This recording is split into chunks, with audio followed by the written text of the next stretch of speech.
Yo, yo, yo, new day, new day. Last day, last death, I should rather say. Yeah. Silksong coming out in a few hours. How we feeling? How we doing? It feels unreal. But I am more than ready to pull out Silksong. And hopefully get like a solid 100 hours of gameplay out of that. Hundreds, I should probably say. Anyhow, I'm very ready to do all of that, to do all of Silksong at once, in one, like over the span of one singular weekend. Because I now have the burden of Dark Souls 1 lifted off my shoulders, as I'm now done with that. I've beaten Gwyn, Lord of Cinder, which is undisputedly the best boss in the entirety of Dark Souls. I haven't played the two other games, but undisputedly the best game, the best boss fight. It was fucking peak cinema. But what I really need to talk about, what is also beyond peak cinema, is the motherfucking Minecraft, 1,000 players civilization video, because it's just a video that has been popping up on my feed since, like, you know, hours after it launched. But I've only watched it now for some reason. Like, after I beat Gwyn last night, I just sat there silently, and instead of going to bed, because I need to fuck up my sleep schedule, because I mean Silksong, then I can maximize my my time I spend on Silksong. I pulled up this video because it landed on my feed again, so naturally pulled it up, not expecting like that much, but god, it was peak cinema. And I want to put on the record, I was rooting for fucking Spood, the god, the entire time. You cannot take that away from me. The goat himself, I'm so happy he was alive throughout the entire thing. It was a bit confusing at first, trying to figure out like who's who, who's the big players here, who's like when are we on Island 1 and when are we on Island 2, you know? Kinda confusing to remember. I'm just bad at remembering, like, you know, fucking faces and names and stuff. But, yeah, huge fan of Spood, just because he's like fucking, he is Trollus Maximus. I love Trollus Maximus people, including also Linguini. Of course, I have a feeling my my takes are very normal. There's not like a huge, I don't know, like this video has of course blown out of fucking proportion.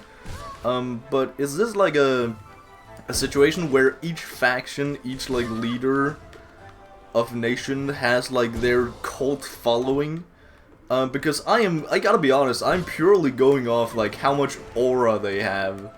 And you know, one of the guys on top of that list is fucking Emperor Spood of the what's it called, Westhelm? I call myself a fan. Anyway, huge fan of Spood, huge fan of Linguini, huge fan of Flux.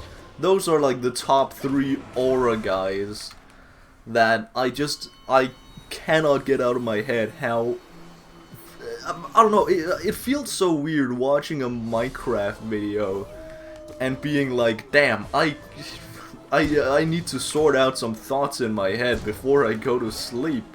Like, what has this video done to me? It is insane. I'm currently watching, you know, pulled up a basically like a post-game interview, with all the guys. Not that far into it, but it was just interesting to watch. Mainly because for this video, I really wanted to get like the names right and the like remember all the faces. Apparently it's only like you know, fucking 8 of them here.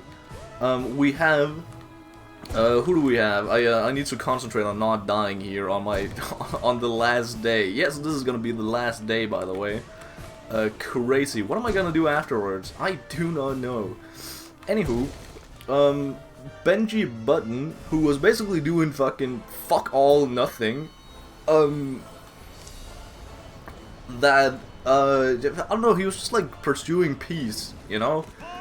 A noble goal, but also a kind of boring goal, but I'm glad he finally, pulled up and, did something, and, you know, in the shadows, it was revealed that he was behind the assassination of Linguini. Rest in peace, Linguini. He deserved better. But I like his, like, I like his ending a lot, where he just, like, admits all he's done and then jumps off a building. Never to be seen again, of course. I really like that. A huge fan of that, but other than that singular moment, he didn't really do much. He didn't have, you know, he didn't have aura, so I can't place him, like, on the top of my list here. Who else do we have? Seneca. Oh my god, I can talk for hours about Seneca. Seneca is probably the 4th place of my aura tier list. Not because I like her, because I fucking despise her. She was the #1 op for, mainly for being behind the Linguini, massacre. But mainly because she's there, I like her. I have to place her on top of the list just because of her fucking base alone. That, you know, castle hanging over the lava base, god, that was such peak. I'm kinda, I don't know why I expected the volcano to, like, erupt. It felt like, you know, it felt like I was watching a movie, basically. I think that's where it's coming from. Like, I'm expecting to, you know, once something is mentioned, it's gonna get used. The fucking, Chekhov's gun, as it is, famously known. Like, if something is shown, it's gonna be used at some point. Which is why, at some point, there was a lot of people on Island 1 that were talking about, oh, the water is boiling. This must mean that they fucked with the Minecraft settings, right? That must mean this huge volcano is gonna erupt any second. And of course there was huge, like, dispute, I guess, of that. Not really dispute, but people disagreed a lot. But this motherfucker, Seneca and her goons, just kinda built an entire castle hanging on chains on top of the volcano. God, it was awesome. It was crazy to watch. Also, when that was used as the, like, final battleground, the final clash between, like, basically everyone, that was fucking absolutely peak. Also because it was fucking booby-trapped to hell and back. Peak shit, peak shit. But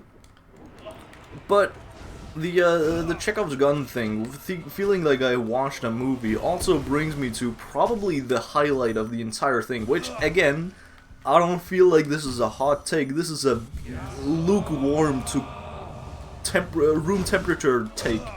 The final clash between Saps and Flux was fucking absolute peak. Especially, not because it was, like, you know, just because it was between the two of them, that would have been peak too, but because of where it took place, in the mother frickin' coliseum, which is, again, I tried to not think too hard about it, but I thought throughout the entire thing, as soon as the coliseum was mentioned and, like, shown, I knew that it was gonna be used for something huge. But I didn't. I had my hopes up that the final, like, some sort of final fight between two guys, two random dudes that I at the time didn't know about, that was gonna be held in the Coliseum. And God, everything was so fucking perfectly cinematic, absolute cinema type shit. It was perfect. Everything about it was, oh, hello, okay. Let us not talk about that embarrassing showcase of skill or lack thereof.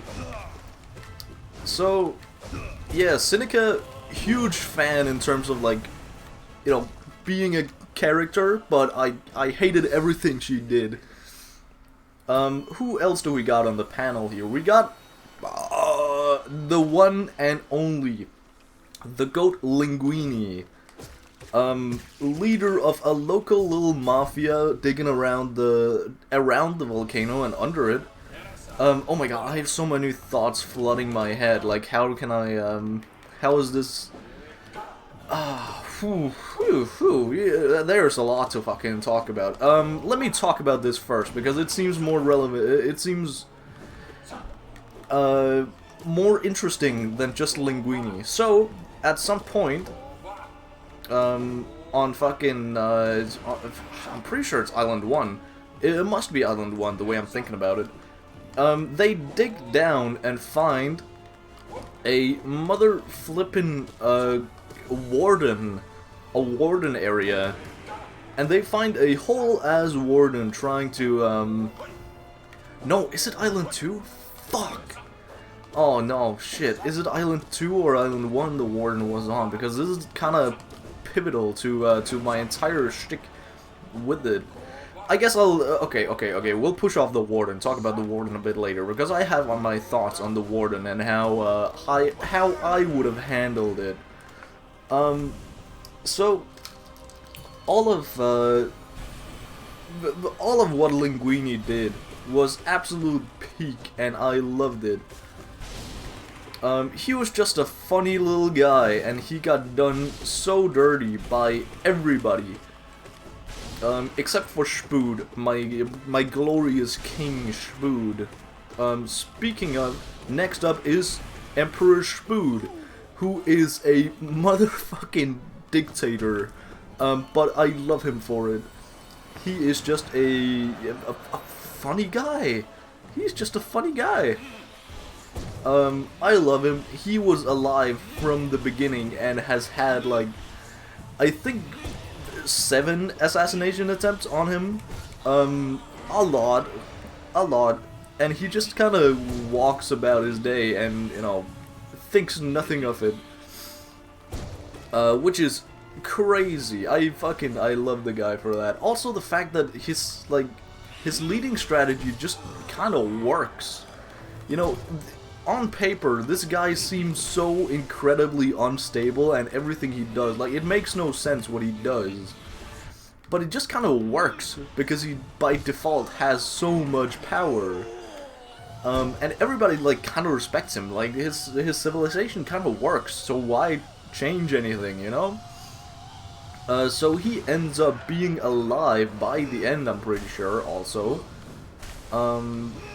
Like, the very, very end, the epilogue also. There's a lot of people who die at the very end. Inferno, the alliance that we'll also probably get to. Oh my god, there's so much shit to get to. Overall, I love all this, like, both the main stories and the side story. That's kind of the beauty of this entire thing, is that there's all of this shit going on in, like, the forefront. Like the Flux's assassination of the nation leaders. You have the framing of Saps. You have, like, you know, the tyrannical rule of Spood. Then you're just, like, in the fucking background, you have, like, Oppenheimer marrying the Queen of Barbie Land. Like, what the fuck is going on here? Like, they all have their little time to shine. You have, like, Remy, who has his own little side plot with his little, you know, Remy the Rat has his little, like, food court or whatever the fuck. And he obtains a rival that he immediately fucking murders. And he's sent on trial, and he wins by default, because... okay, so this leads me to believe that it is Island 1 the Warden was on, because Remy the Rat, was on, was he on Island? Okay, so Remy the Rat was sent to, you know, not execution, but to fight in the Coliseum. The Coliseum being on Island 1, the poor island. So Remy the Rat is on the poor island, right? And I remember at a certain point, the Warden, only being there when the borders were still up, the Warden went into Remy the Rat's fucking place. So, in conclusion, yes, the Warden was on Island 1. That is important for a thing I have. Let's just talk about it now, actually. The Warden, the entire thing. Okay, let's talk about Flux first. Let's dig into Flux. Sure. Flux, I fucking love how he's just kind of working in, you know, behind everybody's backs. He starts off as the right-hand man of this fucking guy, 3 Below. And just like goes behind his back and, you know, gets banished and, you know, stirs up a bunch of, you know, well-founded propaganda, because Poor Island made a lot of propaganda on Island 2 on, like, the first day or something, because they had so much more, they had so many more resources than them. So obviously the conclusion is, these guys, when the border drops between our islands, they are gonna fucking invade us and rob everything we have. And, you know, you can definitely see where he's coming from. That was the way I expected it to go, was that Flux, the underdog here, being right. But instead, no. Flux was wrong. Flux, the guy we were fucking rooting for, I was rooting for at least, ends up being wrong, and by default, ends up, you know, because of everything he did before the walls dropped, before the borders dropped, he ends up being like a whole-ass war criminal. Did both of them die, like, simultaneously? Probably. Oh well. A water break. I forgot to bow on my last day too, this sucks. Anyway, so, what I am... what we're getting at is the framing of Flux versus Saps, the framing of Saps, by the hands of Flux, which I really do enjoy, especially, like, because of the things we don't see, which is, like, you know, 5 minutes into the interview here, that I'm watching here, we get the lore that in these videos, Saps is, like, on the list of people who are not supposed to be, like, main characters. Like, they're just supposed to, like, sit back and chill. Which makes so much sense. With Saps, like, he just builds his own little temple away from everyone, not wanting to have anything to do with anything. And it's ironic, I remember a line he dropped before the council meeting. They basically want him to host the nation's, like, Island 2's meeting between leaders, because he's like he is so neutral between everything. He has the perfect place to host this. So they go to his place, and Saps basically has this one line where he's, like, kind of nervous, not really wanting to go into politics and all that, of course, and has this one line where he's like, yeah, I'm gonna start a fucking world war by accident, and guess what, motherfucker, he does. Not him, but, you know, he is framed, essentially, and shunned, and sent to execution, and fled to Island 1. Where did I want to go with this? Fuck, there's so much shit. Anyhow, Flux basically gets away with all of it, for now. Because he basically has all his minions, doing everything, and he has the perfect setup.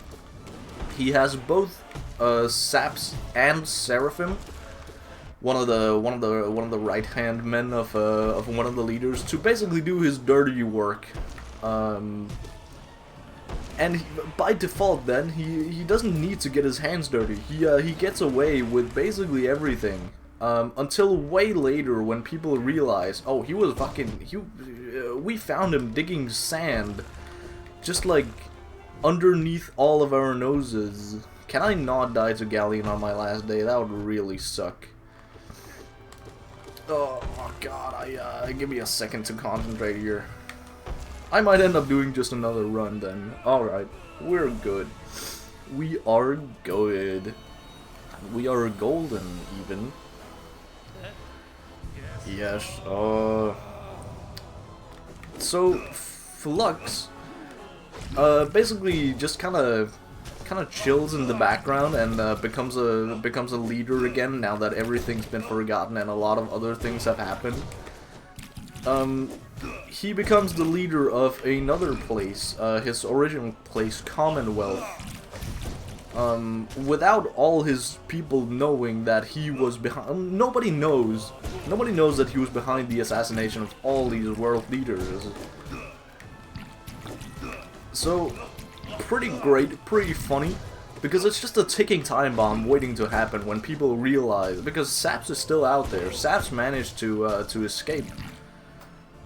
Again, to somewhere on Island 1. But the thing I want to get at here, the Warden, I mentioned the Warden before, but the Warden could have been a massive asset for Island 1, and I don't know why, oh, my controller is fucking up. Oh, I don't want to die to my controller messing up on the last day, even though that would be, very fitting. So we have this Warden guy who, like, it is basically the day of the border falling. So we have this Warden who ends up killing one of the news guys. I love the fact that there are like news guys who like spread both news and propaganda, and they can be bribed and whatever. Pretty funny gimmick, pretty awesome gimmick. But his entire shtick apparently was to summon the Warden and name him Rising Lava. You remember that fucking volcano thing? Naming the Warden Rising Lava and then dying to it. That is pretty funny. That is pretty awesome. Even though he probably didn't intend to die himself, I think it's pretty funny. Oh, controller messing up again. Alright, we are good. So, we now have a Warden wandering around, and instead of luring it to well, I guess it is pretty tough to lure a fucking Warden. But instead of trying to get it over to Island 2 instead, we straight up just like kill it. It ends up in Remy's restaurant, and we end up killing it. Where I think if they were to have just like lured it to Island 2's, the wealthy guy's place, first of all I would have been right, and my ego bone would have been stroked, because again, my initial prediction was that yes, Flux was right. He's gonna be proven right, and the other island guys is gonna attack him, but not in the way that they thought, because it was basically like, yeah, they ended up being attacked by this Warden in this alternative universe, but it wasn't by it was just by accident. But like all this happens over miscommunication and like all the lies that have been spread everywhere. That's not gonna help anything. If you just tell them, oh, it's an accident, they're not gonna fucking believe that. So that is my, like, that's probably something I would have done, but I don't know if I would have had much leeway if I was in the fucking video. I would have just been like one of the henchmen that died on the second day or something. But that would have been pretty cool. But they end up killing the Warden, and they now still do have an asset. In terms of like I'm not sure how wardens work, but they do get some sort of thingamajig from the warden that they can sell to. I think they sold it to Flux and who else did they sell it to? They sold it to somebody else. I have his face on my brain. I cannot remember who the fuck he is. God, another guy on the island too. I'm gonna leave it at that.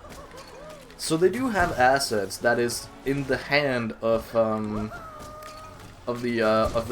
Covenant, who's basically like the not the evil guys, but like the ruthless, not giving a shit guys, the warrior guys who just kind of get away with everything because everybody fears them. Those guys, the guys who also killed Linguini,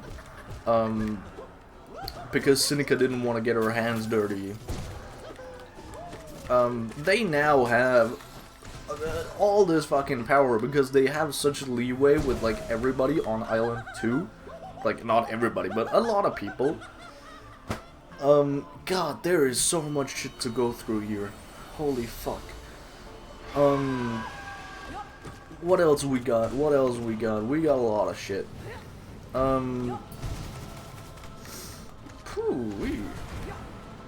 This guy cannot fucking stand still. Alright. Where did I leave off? I can barely fucking remember. I guess let us just kind of continue on my on our list of people who was there. God, can you stop, please? Can you wait? Am I about to die to God Tamer on my last day? That would suck pretty bad. I was so close to dying there. I would rather not. Anyway, God damn it. We went over Saps and Flux. They're the two that had the final clash in the arena. And they are just kind of chilling. They are not chilling. None of them are actually chilling. I don't know why I said that.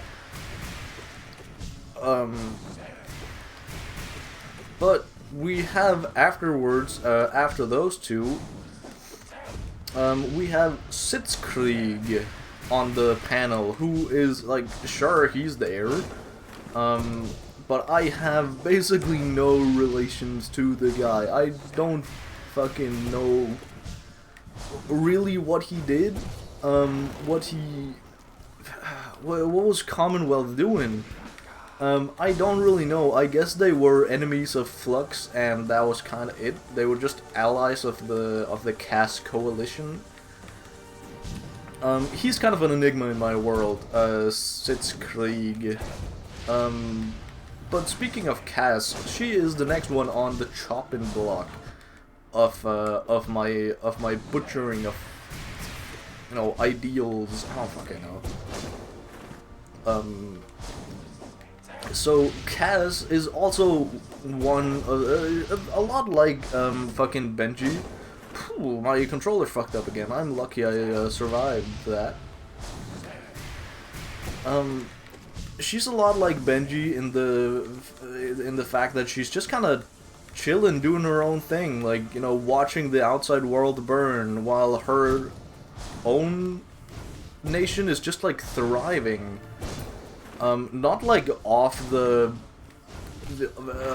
despair of everybody else, like they're taking advantage of them. No.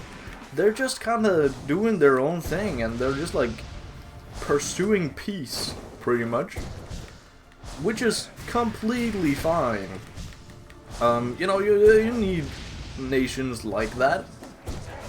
And I'm not gonna say they didn't do much, especially Cass herself, because she was the leader of an entire fucking nation. They had their own things going on, but mainly also they were the main guys chasing down Flux, Like, they were on Flux's ass, and because of the perspective of my, my viewing of it, hoping, believing that Flux was right, Cass became my number 1 up. That is a lie. My number 2 up, behind Seneca.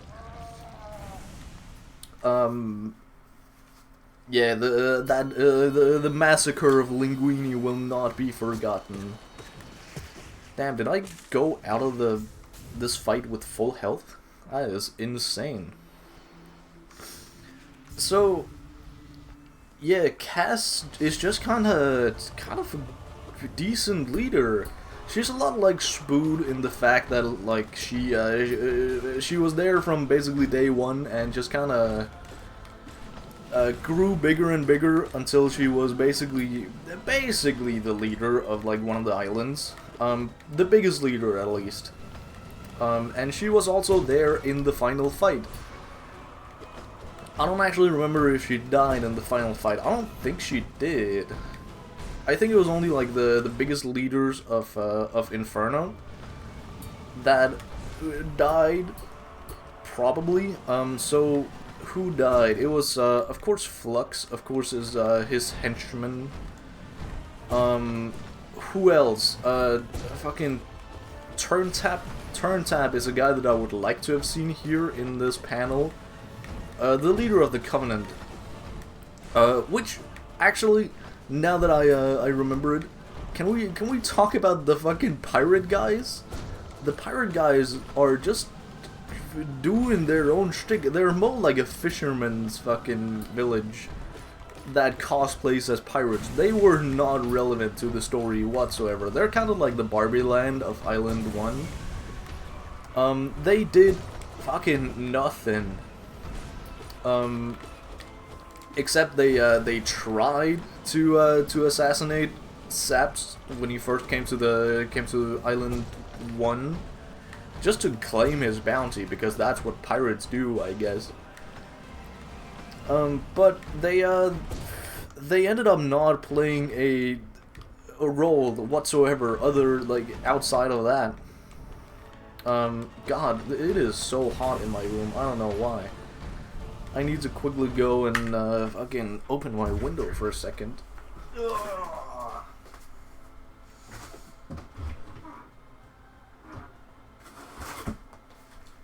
There you go. Oh, nice. I can feel the sweat on my back as I lifted my ass from my gaming chair. Very cool, very nice. I thought I had spell ready there. I don't know why. Phew. Anyway, what did I want to say? Something about Cass. I don't remember.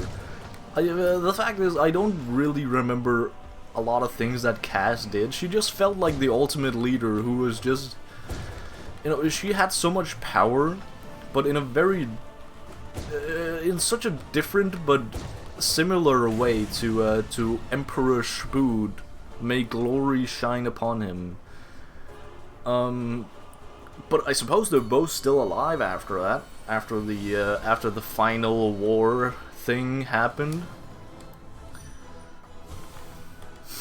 But yeah, I don't really know what did the epilogue tell me? Did they just kind of invent world peace and that was it? Like, yeah, I could see that. I could definitely see that. I don't fucking remember is the point of this. Oh, can I hit this? I can. Let's go. All right. Can you scream again, please, pretty please?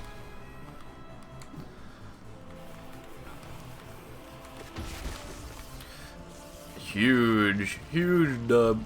Huge dub.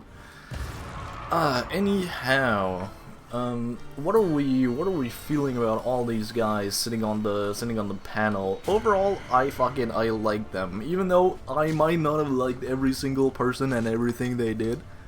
I loved seeing the dynamics of them and their what did they do, It was pretty cool to see. But mainly seeing, mainly seeing Flux, how he, like, handled everything, because that is essentially, like, what we're all here for, let's be honest. It is Flux. He was also the one guy I was told beforehand, or, like, I knew of beforehand, mostly by the fact that this guy had aura for some reason. I knew nothing beyond that, nothing about, like, any of the other players. I just had, like, a flashback when I saw Flux that, oh, this guy is fucking, he is, Mr. Important Man. And that was basically all I know. It was kind of cool seeing him in, knowing this about him and seeing him as the right hand of somebody else, because then you just know. Can you fucking attack me? Jesus Christ. I don't need this fight to be slower than it already is. What did I say? It's kind of cool seeing him as the number 2 guy, because then you just know that this is gonna fucking... This is gonna turn into something. Which is pretty awesome, pretty cool, and obviously it did. Holy shit, this guy is fucking obnoxious. This might be the worst Winknosk fight I've been in. I gotta be honest.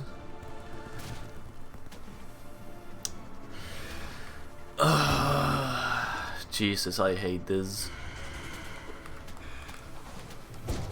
Alright, let's just fucking get this over with. I say as if I have any control over this fight. I do not the fuck have any control. Anyhow, I guess this is the final day. Let's just switch gears for a little bit, because I'm gonna die to Sly in a little bit. This is the final day.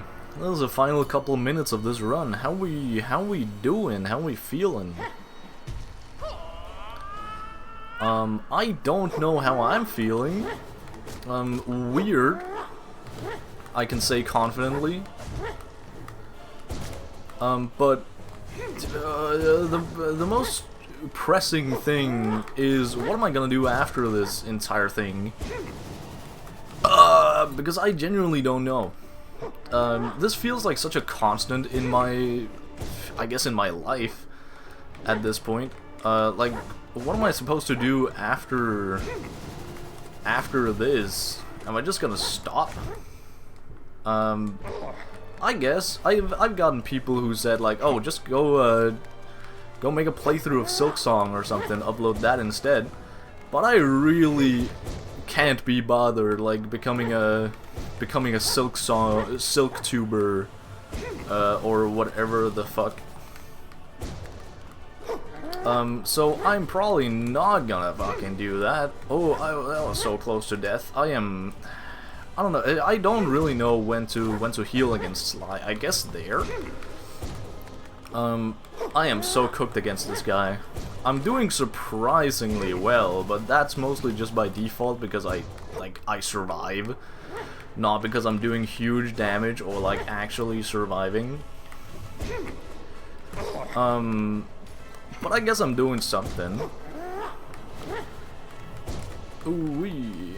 So let me just concentrate for a second. Try desperately to beat out this guy. How did I go through with that? I'm not sure.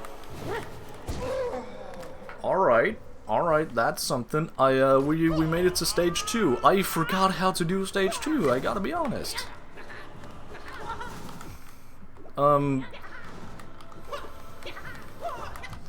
Fuck.